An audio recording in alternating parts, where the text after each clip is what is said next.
Assalamualaikum warahmatullahi wabarakatuh. Berdirinya kami di sini, kami ingin mewawancara tentang kerajaan Islam. Mari ikuti langkah kami.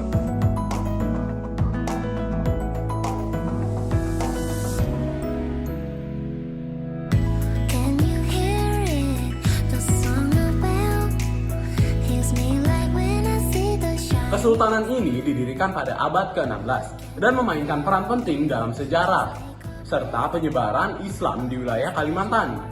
Pertama-tama, lokasi Kesultanan Banjar. Kesultanan Banjar berpusat di wilayah yang sekarang menjadi Kalimantan Selatan dalam Indonesia. Ibu kota awalnya berada di Banjarmasin, tetapi kemudian berpindahkan menjadi ke Martapura. Wilayah kekuasaannya mencakup sebagian besar Kalimantan, bagian selatan, dan juga bagian tengah. Raja yang terkenal dari Kesultanan Banjar adalah Raja Sultan Suryansa. Alasan terkenalnya karena Sultan Suryansa adalah raja pertama Kesultanan Banjar yang memeluk agama Islam. Dan dia memainkan peran penting dalam penyebaran agama Islam di Kalimantan. Sultan Suryansa juga dikenang karena mendirikan sistem pemerintah Islam. Setelah memeluk agama Islam, ia mendapat gelar Pangeran Samudra. 3 sebab keruntuhan Kesultanan Banjar. Keruntuhan Kesultanan Banjar terjadi karena beberapa faktor, antara lain seperti intervensi Belanda. Sejak abad ke-18, Belanda sudah mulai campur tangan dalam urusan politik. Kesultanan Banjar akhirnya menjadi wilayah salah satu yang menjadi pengaruh kolonial Belanda pada Perang Banjar tahun 1859 sampai 1905. Perang yang dipimpin oleh Pangeran Antasari dan berlangsung cukup lama. Perang ini melambangkan Kesultanan Banjar karena kekuatan militer dan ekonomi. Belanda akhirnya unggul, diakhiri oleh Belanda pada tahun 1860. Kesultanan Banjar resmi dihapuskan oleh Belanda dan wilayahnya dijadikan bagian dari Hindia Belanda. Jadi ada beberapa peninggalan dari Kesultanan Banjar. Ada 4 ya. Jadi apa saja sih? Jadi yang pertama itu adalah Masjid Sultan Suryansyah. Jadi masjid itu adalah masjid tertua di Kalimantan Selatan yang pada masa itu dibuat oleh Sultan Suryansyah itu. Dan kedua ada Keraton Banjar. Meskipun sebagian besar bagian keraton telah rusak, beberapa peninggalannya masih dapat ditemukan. Lalu ada tradisi dan kebudayaan Banjar. Seperti adat istiadat, kesenian, dan bahasa yang merupakan warisan dari Sultan Suryansyah itu sendiri atau Kesultanan Banjar.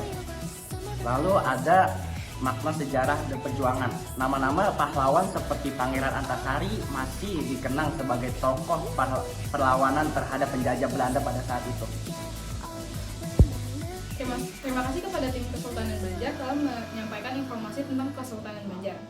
Kesultanan yang sangat menarik yang berada di Pulau Kalimantan. Selanjutnya, tim Kesultanan Gorontalo dipersilahkan.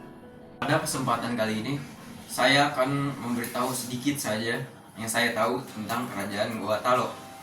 Kerajaan Gorontalo adalah kerajaan yang berdiri pada abad 16 hingga 17. Kerajaan ini merupakan 2 aliansi kerajaan terkuat, yaitu Kerajaan Goa dan Kerajaan Talo.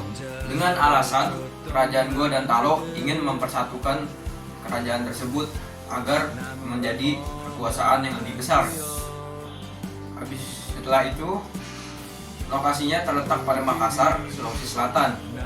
Terbentang dari, kalau nggak salah, pesisir pantai hingga pedalaman yang merupakan Nusantara pusat perdagangan pada bagian timur. Ada 2 raja besar Goa dan alasan terkenalnya. Yang pertama ada Sultan Alauddin, raja pertama Goa yang memeluk Islam. Ia berperan penting dalam menyebar Islam di Sulawesi Selatan. Yang kedua ada Sultan Hasanuddin, dikenal sebagai ayam jantan dari timur karena perlawanannya yang gigih melawan Belanda. Ia menjadi simbol perjuangan rakyat Indonesia melawan kolonialisme. Keruntuhan Kesultanan Tidore. Yang pertama, adanya konflik dengan VOC Belanda. VOC berupaya menguasai perdagangan rempah-rempah di Nusantara, termasuk wilayah Sulawesi Selatan yang memicu konflik sengit dengan Kesultanan Gorontalo. Kekalahan yang diderita dalam Perang Makassar 1666 sampai 1669 memaksa kerajaan ini menandatangani perjanjian Somaya yang sangat merugikan dan memberikan keuntungan besar bagi VOC. Yang kedua, adanya perselisihan internal. Di sisi lain, perselisihan internal antara elit kerajaan serta melemahnya kekuatan politik dalam negeri turut mempercepat proses keruntuhan Kesultanan Gorontalo. Konflik internal ini semakin memperburuk posisi kerajaan dalam menghadapi tekanan dari kekuatan kolonial. Yang ketiga, hegemoni VOC. Setelah tercapainya perjanjian Rongaya, VOC berhasil menguasai sebagian besar wilayah Kesultanan Gorontalo. Hal ini semakin membatasi pengaruh politik dan ekonomi kerajaan tersebut, yang akhirnya menandai berakhirnya kemerdekaan politik Gorontalo di bawah dominasi VOC. Peninggalan Kesultanan Gorontalo. Pertama, Benteng Somba Oku. Benteng ini adalah pusat pemerintahan dan perdagangan Kesultanan Gorontalo. Saat ini, sisa-sisa benteng masih bisa ditemukan di Makassar. Kedua, Masjid Katangka. Masjid ini merupakan salah satu masjid tertua di Sulawesi Selatan yang dibangun pada masa Kesultanan Gorontalo dan hingga sekarang masih digunakan. Ketiga, sistem pemerintahan dan kebudayaan. Kesultanan Gorontalo meninggalkan warisan berupa sistem pemerintahan berbasis Islam, tradisi kebudayaan seperti tari-tarian dan adat istiadat yang masih dilestarikan oleh masyarakat Bugis Makassar. Keempat, jejak Islamisasi. Peran Kesultanan Gorontalo dalam penyebaran Islam telah menjadikannya sebagai salah satu pusat peradaban Islam di Indonesia Timur. Selanjutnya ada dua kesultanan yang berdekatan, yaitu Kesultanan Ternate dan Tidore. Ternate dan Tidore terletak di Kepulauan Maluku, khususnya di pulau-pulau kecil yang masing-masing diberi nama kesultanan tersebut. Lokasinya sangat strategis karena berada di jalur perdagangan rempah-rempah, terutama cengkih dan pala yang menjadi komoditas utama. Kedua kesultanan ini berdekatan hanya dipisahkan oleh laut dan menjadi pasar peradaban serta perdagangan di Maluku pada masa kejayaannya. Sultan Bahabullah dikenal sebagai penguasa 72 pulau. Ia berhasil mengusir penjajahan Portugis dari Ternate pada tahun 1975 setelah Perang Panjang. Pada masa pemerintahannya, ia dianggap sebagai puncak kejayaan Ternate. Sultan yang terkenal dari Kesultanan Tidore adalah Sultan Nuku. Sultan Nuku adalah sultan yang memimpin Tidore dari tahun 1780 hingga 1805. Dikenal sebagai salah satu pahlawan nasional dari Indonesia. Dalam upayanya melawan penjajahan Belanda, Sultan Nuku beraliansi dengan Inggris dan beberapa suku lokal.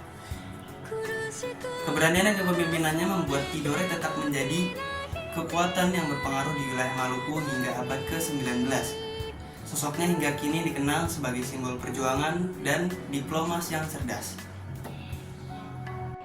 Kesultanan Ternate. Hancurnya Kesultanan Ternate itu berawal dari persaingan antara bangsawan dan konflik suksesi yang memperlemah politik.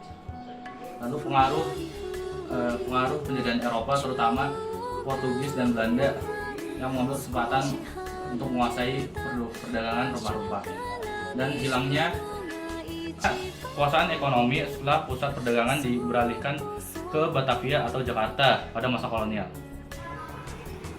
Di sisi lain, Sultan Tidore menghadapi berbagai tantangan selama masa kejayaannya. Salah satu di antaranya adalah ketergantungan pada aliansi kekuatan asing seperti Inggris, yang sayangnya tidak bertahan lama. Selain itu, campur tangan Belanda semakin membatasi kekuasaan politik dan ekonomi kesultanan. Di sisi lain, penurunan permintaan rempah-rempah di pasar dunia ditambah dengan persaingan dari kekuatan kolonial lainnya untuk memperlemah posisi Tidore sebagai pusat perdagangan di wilayah Maluku. Untuk peninggalannya, saya akan mulai dari Kesultanan Ternate ya. Nah, salah satunya adalah Benteng Kalamata. Nah, itu dibangun oleh Portugis, akan tetapi terkait erat dengan sejarah Ternate. Benteng ini masih berdiri sebagai saksi perjuangan melawan penjajah. Nah, saya lupa bilang, tapi akan ada 3 peninggalan. Itu kan pertama. Nah, yang kedua nih sekarang nih. Yang kedua adalah Karaton Sultan Ternate. istana ini masih terawat dan berfungsi sebagai museum yang menyimpan artefak-artefak kerajaan Ternate terdahulu. Nah, saya akan lanjut ke poin ketiga. Yang poin ketiga ada tradisi kololikie. Itu adalah upacara adat yang melibatkan ritual mengelilingi gunung Gamalala atau apa? Gunung Gamala untuk menghormati leluhur. Kesultanan Tidore.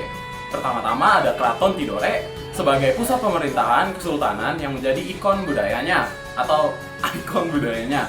Benteng Tahula, itulah yang keduanya, benteng peninggalan kolonial yang berhubungan dengan sejarah perlawanan Tidore.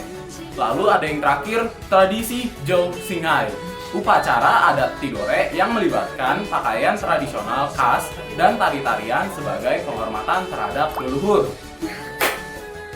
Oke, baiklah pemirsa, demikian informasi tentang 4 kerajaan Islam di bagian timur. Semoga informasi yang kami berikan ini dapat menambah wawasan kalian. Kami dari tim Fokus mengucapkan terima kasih atas kebersamaan Anda. Sampai jumpa, siap fokus!